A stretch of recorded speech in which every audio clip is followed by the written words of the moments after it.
Which of the which of the numbered carbon atoms in this compound are stereocenters? Sorry about that. Going too fast. Okay, so right, 1, 2, 3, right here. Okay, so how do we determine stereocenters for carbons? We need it to be attached to 4 different atoms, right? 4 different groups of atoms, I should say, right?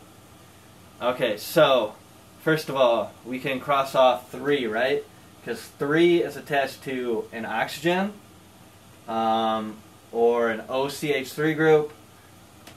It is attached to an to a carbon that's attached to a bunch of stuff over here, and it's attached to a carbon that's attached to a bunch of stuff over here. But there's only 3 things that number 3 is attached to.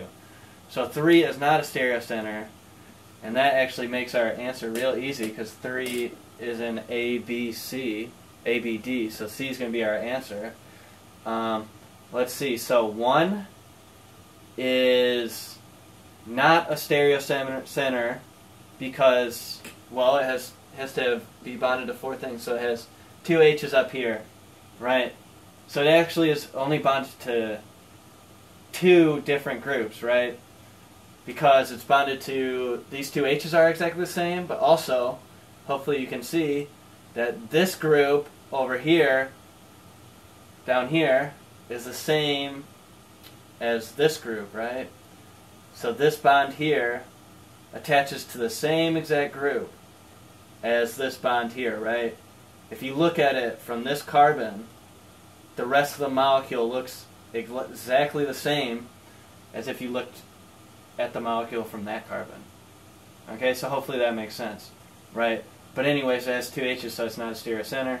This number 2, right, it's bonded to a carbon over here. Let's do it, CH2 over here. It's bonded to a CH2 up here. And it's bonded to a C, let's see, there's no H's there. 1, 2, 3.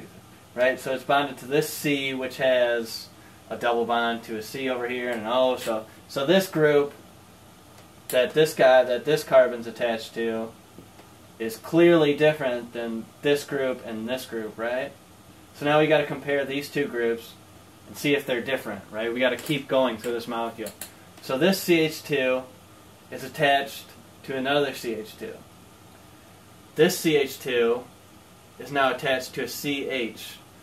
Right? This carbon has a bond here, has 1 bond here, 1 bond here, so it only has 1 H. So this is how you do it to determine whether these groups are different or not. You got to go along 1 atom at a time, right, from the bond. Right? You see the atom that is first bonded to, and then the atoms that atom is bonded to. And then you walk on from there and you keep going, right, until you either find out they're exactly the same or there's some difference along the line. And for carbon 2 here, there is a difference in each of the 4 groups that carbon's attached to. So it is the only stereocenter in this compound.